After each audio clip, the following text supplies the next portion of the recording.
नया जो jail manual आया है, 7 दिनों तक कोई भी अगर जाता है तो उसको क्वारंटीन रखा जाता है। बाकायदा उनके आरसी-पीसीआर जो टेस्ट आई है वो भी नेगेटिव आई है। वो कहां पर है और विस्तार से जानकारी दीजिए, उसके बाद मुस्तफा के पास चलेंगे। अरविंद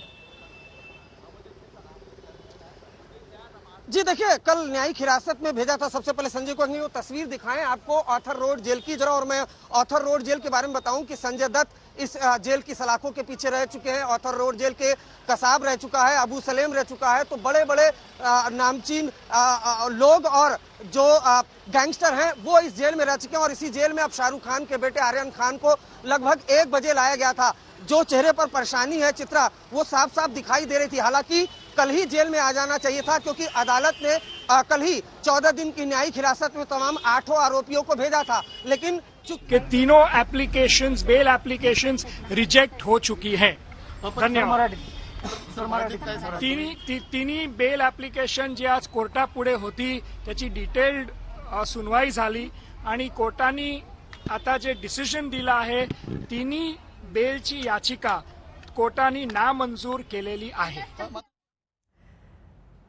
तो बेल एप्लीकेशन नामंजूर कर दी गई है। सेशन कोर्ट में अगली सुनवाई होगी। सीधे मुस्तफा शेख का रुख करेंगे। मुस्तफा, कोई जानकारी मिली है कि सेशन कोर्ट में अगली सुनवाई इनकी जमानत याचिका पर कब होगी?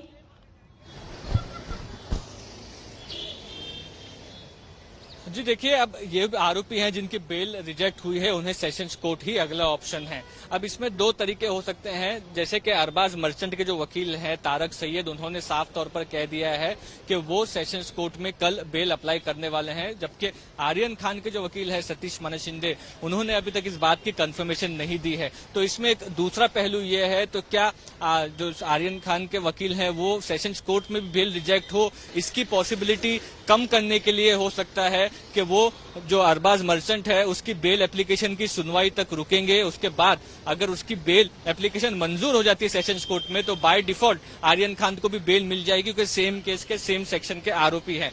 तो ये अगला स्टेप होगा। और अरबाज मर्चेंट के वकील ने साफ कर दिया है कि कल वो याचिका दायर करेंगे सेशंस कोर्ट में। सेशंस कोर्ट में याचिका दायर करने के बाद कोर्ट कब की डेट देता है ये अभी से कहा नहीं जा सकता है। अर्जेंट हियरिंग की मांग कर सकते हैं, लेकिन ये जरूरी नहीं है कि वो मांग मान ली जाए।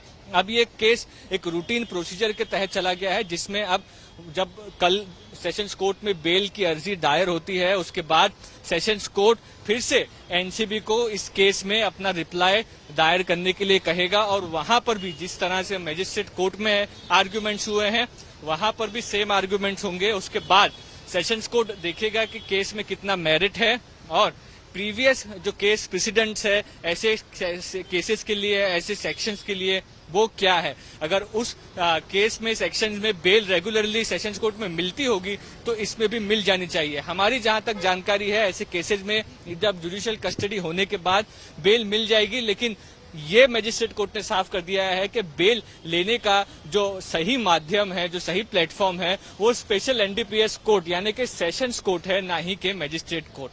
चित्रा, आर्यन खान को जमानत नहीं देते हुए कोर्ट ने तो यहां तक कह दिया है कि दरअसल सुनने के लायक ही नहीं है। अरविंद, इस तरह की टिप्पणी की गई है।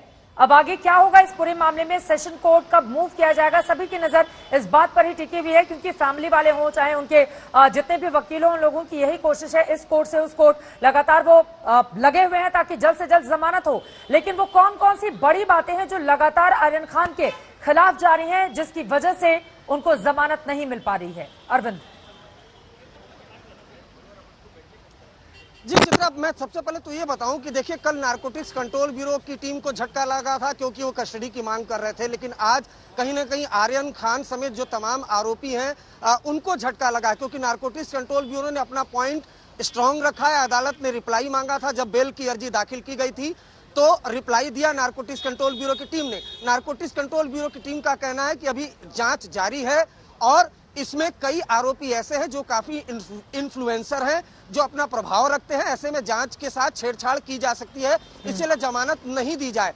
लेकिन आपको बताऊं, जो सबसे बड़ी बात है कि कल ही इस बात को क्लियर कर दिया था नारकोटिक्स कंट्रोल ब्यूरो के जो वकील हैं उन्होंने, क्योंकि जब बेल, जो इंतरिम बेल मूव की गई थी मजिस्ट्रेट के सामने, तभी जो नारकोटिक्स कंट्रोल ब्यूरो के वकील हैं उन्होंने कह दिया था कि ये जो बेल है ये तो एनडीपीएस जो कोर्ट है, स्पेशल सेशन कोर्ट, वहां पर होती है। हालांकि फिर भी आर्गुमेंट हुआ और आज बेल लगाई गई थी जो रिजेक्ट हो गई।